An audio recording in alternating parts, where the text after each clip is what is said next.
Bonjour à tous, ici Rodolphe Simoneau et je vous souhaite la bienvenue dans ce module numéro 2 sur le SMED ou le changement rapide de série. Donc dans ce cours numéro 4, nous allons voir l'étape numéro 2 du processus SMED de Shigeo Shingo qui va consister à séparer les activités internes et les activités externes.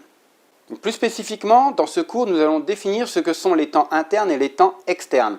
Ça va nous permettre finalement de regrouper, de réduire les temps d'arrêt des équipements.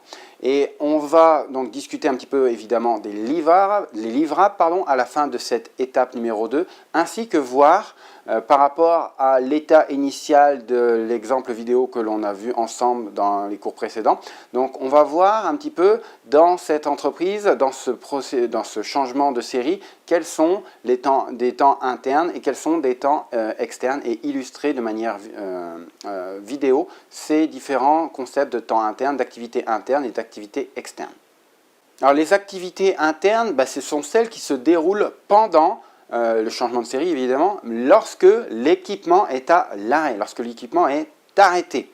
Alors typiquement, le changement de l'outil, de la machine sur laquelle considéré, le remplacement d'une lame, si on parle d'une scie, serrage d'un écrou, si on parle par exemple d'un changement de roue, comme on l'a vu dans un exemple dans un cours précédent.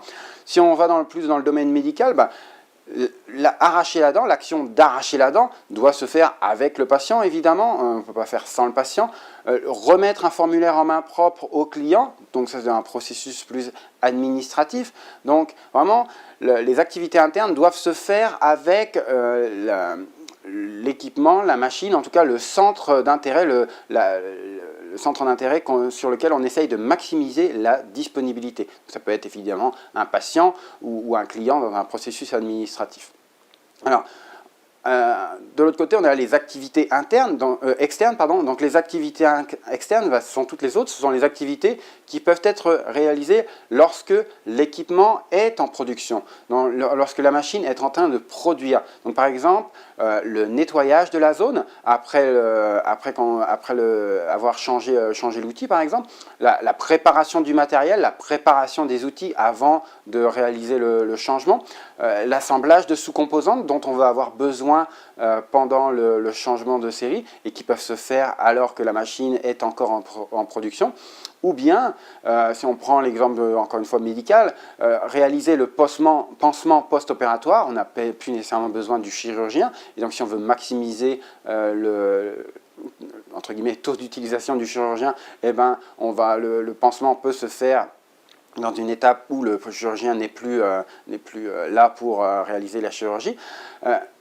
Remplir le formulaire, le fait de remplir le formulaire peut se faire peut-être avant d'être avec votre interlocuteur et de manière à maximiser, à réduire le temps d'indisponibilité du client qui est en face de vous. Donc vraiment, c'est vraiment une étape clé, donc cette séparation entre les temps externes et les temps internes, bien les comprendre, bien les identifier, parce que ça va permettre d'identifier des améliorations rapides et on va s'apercevoir que de nombreuses opérations de l'état initial peuvent être réalisées en ce qu'on appelle en temps masqué, c'est-à-dire lorsque l'équipement produit. Donc c'est bien fondamental cette étape-là, c'est de bien séparer ce qui peut être fait de manière interne et ce qui peut être fait de manière externe. Donc dans cette étape numéro 2, l'objectif ça va vraiment être d'identifier quand les activités se déroulent dans le contexte initial et de bien regrouper les activités de la même famille. Donc à l'aide de vos post-it notamment, vous allez pouvoir regrouper certaines activités qui sont externes et qui pourraient être regroupées. Et j'anticipe un petit peu sur l'étape numéro 3, mais ça va être commencer à bien penser, à essayer de déterminer si certaines activités internes peuvent être réalisées en externe. Donc je vous propose ici de donner un petit peu des exemples concrets d'activités internes et d'activités externes. Alors typiquement, on l'a dit, les activités internes, le changement d'outils, le changement de pièces, le changement de composantes. c'est typiquement une activité interne, donc qui doit se faire lorsque la machine est à l'arrêt, mais il y a certaines activités qu'on a pu citer comme une activité externe, comme le nettoyage, qui, une certaine partie, doit se faire en activité interne, comme le nettoyage de l'intérieur de la machine. Donc, bien garder en tête, avant de considérer une activité comme étant externe, l'aspect sécurité. Donc l'aspect sécurité doit être en tête de chacun d'entre nous pour considérer que cette opération puisse être réalisée alors que l'équipement est en train de fonctionner. Donc bien avoir ça en tête. D'autres exemples d'activités externes, la partie administrative du changement de série, il y a souvent des bordereaux à remplir, des papiers à remplir. Donc ça, c'est purement des activités externes qui peuvent être réalisées lorsque l'équipement est retourné en production. La préparation du matériel, des différents outils, le nettoyage de l'extérieur de la zone. Et moi, je viens effectivement du domaine du plastique. Donc, dans le domaine du plastique, lorsqu'on fait un changement de moule, on va positionner le moule proche de la machine sur laquelle on doit changer le moule. On va même préchauffer le moule de manière à ce que le temps de mise en course soit diminué lorsque l'on va avoir réalisé ce changement de moule. Donc ça, c'est purement des activités externes qui peuvent être réalisées de manière sécuritaire lorsque l'équipement est en train de fonctionner.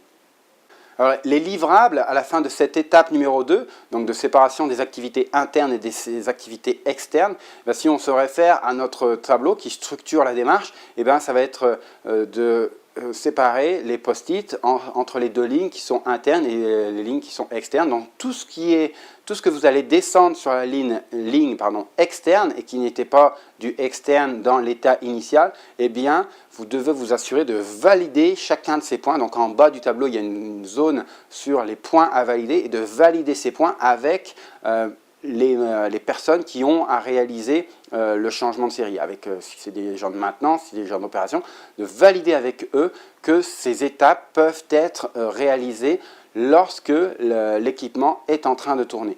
Et idéalement, si votre organisation a un CHSCT, de faire participer quelqu'un du CHSCT de manière à vous assurer que d'une part, on respecte bien la dimension sécuritaire qui va autour de votre industrie, mais aussi l'aspect ergonomie. Parfois, quand l'équipement est en train de tourner, réaliser une autre tâche peut poser des problèmes d'ergonomie. Donc, avoir aussi cela bien en tête de manière à ne pas complexifier, augmenter la difficulté du travail associé ou en tout cas prendre les mesures nécessaires si l'on veut mettre cela en action.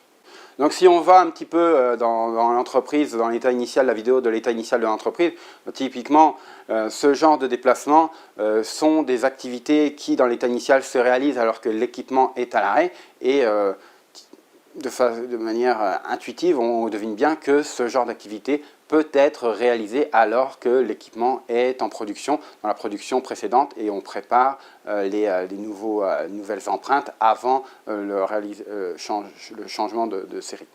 Au niveau de la préparation du matériel, s'assurer que la visseuse est déjà prémontée, est déjà installée, est déjà disponible proche de la machine, plutôt que d'utiliser le temps alors que la machine est à l'arrêt pour monter la visseuse pour réaliser le changement de série.